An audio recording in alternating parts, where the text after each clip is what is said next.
नमस्कार। आज हम पढ़ने जा रहे हैं देवसेना का गीत। देवसेना का गीत स्कंदगुप्त नाटक से लिया गया है, जो कि प्रसाद जी का लिखा हुआ एक जाना माना नाटक है। देवसेना का गीत को समझने के लिए हमें इसकी थोड़ी सी पार्श्वभूमि समझनी होगी, अर्थात इसका बैकग्राउंड जानना होगा। देवसेना कौन है? देवसेना मालवा के राजा बंधुवर्मा की बहन है। अब मालवा पर जो है हुणों ने आक्रमण कर दिया है। इस आक्रमण में बंधुवर्मा अर्थात राजा की मृत्यु होती है। पूरा परिवार मृत्यु को प्राप्त होता है और तब उनकी बहन देवसेना अकेली रह जाती है। देवसेना अकेली रह जाती है तो वह अपने प्रेमी, जिससे वह प्रेम करती है, उसके पास जाती है, जिसका नाम है स्कंदगुप्त। क्योंकि स्कंदगुप्त तो पहले से ही किसी और से प्रेम करता था, तो वह उसे जो है इनकार कर देता है। तो इस तरह देवसेना पर दोहरा आघात होता है। पहले तो उसका परिवार उससे बिछुड़ जाता है, वीरगति को प्राप्त होता है। उसके बाद उसका प्रेमी स्कंदगुप्त, जिससे वह प्रेम करती थी, वह भी उसे जो है मना कर देता है। तो इस तरह स्कंदगुप्त जीवन के अंतिम मोड़ में, जब वह वृद्धावस्था की ओर बढ़ रही है, जीवन के संध्या काल में उसे कहते हैं, तो वह जो है उसके पास प्रणय निवेदन लेकर आता है, अर्थात प्रेम का प्रस्ताव लेकर पुनः उसके जीवन में आता है। किंतु इस समय वह उसे स्वीकार करने के लायक नहीं है, क्योंकि उसने सन्यासियों का जीवन अपना लिया है, महादेवी की समाधि परिष्कृत कर ली है और अब वह मंदिर में रहती है और स्कंदगुप्त को अपना नहीं सकती। तो आइए पढ़ते हैं कविता देवसेना का गीत। क्या कह रही है देवसेना? क्योंकि देवसेना के मन में आप समझ सकते हैं, जिससे वह प्रेम करती थी, जीवन के संध्या काल में वह प्रेम का प्रस्ताव लेकर वही प्रेमी जिसने उसे ठुकराया था, आज उसके दरवाजे पर आता है कि मैं तुम्हें पाना चाहता हूँ। किंतु देवसेना उसे भारी हृदय से मना कर देती है। हृदय भारी क्यों है? क्योंकि किसी ज़माने में उसने भी उसे चाहा था, उससे प्रेम किया था। देवसेना का गीत। आह वेदना मिली विदाई, मैंने भ्रमवश जीवन संचित मधुकरियों की भीख लुटाई। वह कहती है कि यह जो विदाई है, प्रेमी से दूर होने का जो ये भाव है, वह दर्द से भरा हुआ है। दर्द से भरा हुआ क्यों है? क्योंकि इसमें दोबारा मिलने की कोई उम्मीद नहीं है। वह अपने पुराने जो समय में की गई गलतियां हैं उसके बारे में सोचती है। कहती है मैंने किसी भ्रम में ही अपना जीवन जी लिया और अपने जीवन की जो महत्वपूर्ण पूंजी थी, एक जीवन बहुत अच्छी तरह मैं जी सकती थी, लेकिन मैंने भ्रम में उस जीवन को भीख की तरह लुटा दिया है। छल छल थे संध्या के श्रमकण, आंसू थे गिरते प्रतिक्षण, मेरी यात्रा पर लेती थी नीरवता अनंत अंगड़ाई। आगे वे कहती हैं कि मेरे इस जीवन रूपी यात्रा में प्रत्येक पल दुख मेरे साथ जो है अंगड़ाई ले रहा था। दुख कभी एक रूप में, कभी दूसरे रूप में। अंगड़ाई लेने का मतलब है कि रूप बदल रहा था दुख, लेकिन दुख बराबर मेरे साथ था। पहले तो उनके शहर पर, उनके जो राज्य पर आक्रमण होना, फिर आक्रमण में भाइयों का मारा जाना, परिवार का मारा जाना, फिर अपने प्रेमी द्वारा जो है तिरस्कार कर देना। तो ये सारे कारण थे जिसके कारण वह जीवन में हमेशा उसका आंसुओं से सामना हुआ। तो जीवन संध्या के मोड़ में आकर वह कहती है कि अब तक के सारे जीवन यात्रा पर मेरे आंसू ही मेरे साथ रहे। शमित स्वप्न की मधुमाया में, गहन विपिन की तरु छाया में, पथिक उनिंदी श्रुति में किसने यह विहाग की तान उठाई। विहाग जो है प्रेम में गाया जाने वाला गीत है।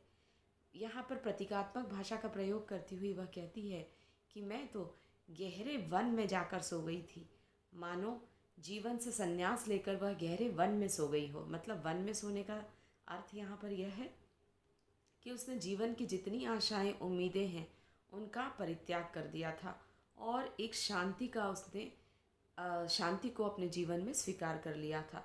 इसे ही नींद कहा गया है कि उसने जो है आशाएं, उम्मीदें उथल पुथल मचाती है जीवन में, तो उन सबको छोड़कर वह शांतिमय जीवन जीने लगी थी।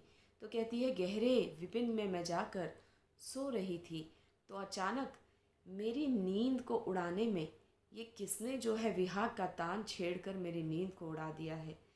वो कौन है? स्कंदगुप्त है।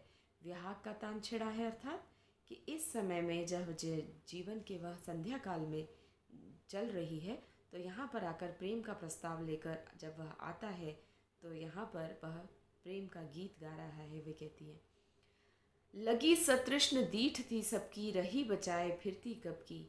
अपने यौवन को याद करती हुई वह कहती है कि जब मैं अकेली पड़ गई थी, मुझे याद है कि सबकी बुरी नज़रें मुझ पर थी और अपने आप को बचाने के लिए मैंने समाधि परिष्कृत कर ली, सन्यासियों वाली महादेवी की समाधि परिष्कृत कर ली, अर्थात सन्यासी के रूप में जीवन जीने लगी।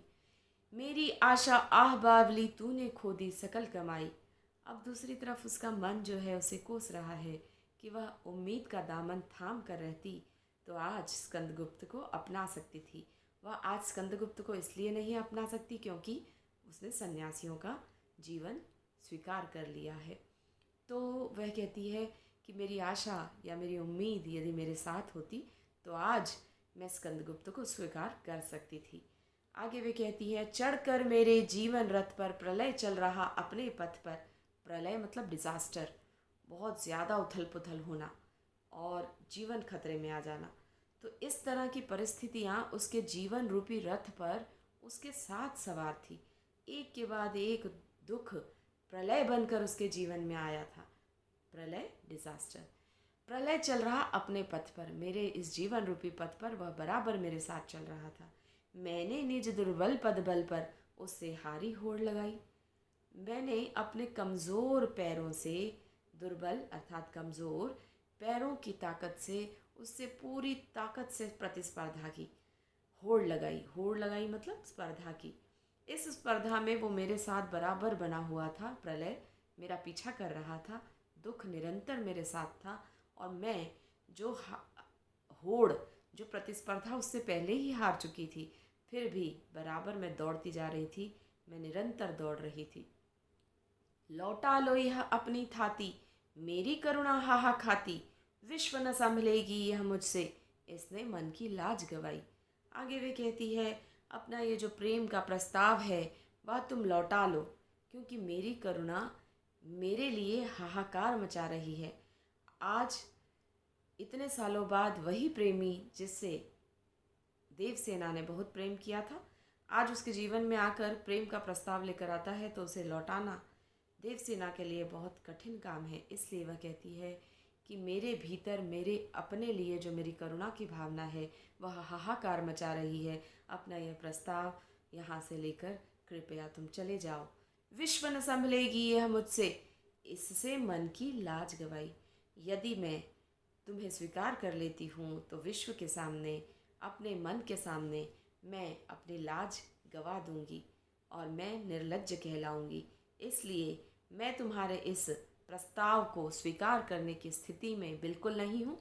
इसलिए अच्छा है कि तुम अपने प्रस्ताव को लेकर यहाँ से लौट जाओ। इस तरह देवसेना स्कंदगुप्त को बड़े भारी मन से अपने जीवन के संध्या काल में लौटा देती है और उसे स्वीकार नहीं करती।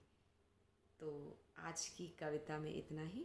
इसके प्रश्नोत्तर यदि आप पढ़ना चाहोगे तो आप कमेंट बॉक्स में लिखिए, ज़रूर उस पर चर्चा हम करेंगे। फिर अगले वीडियो में मिलते हैं, तब तक के लिए नमस्कार।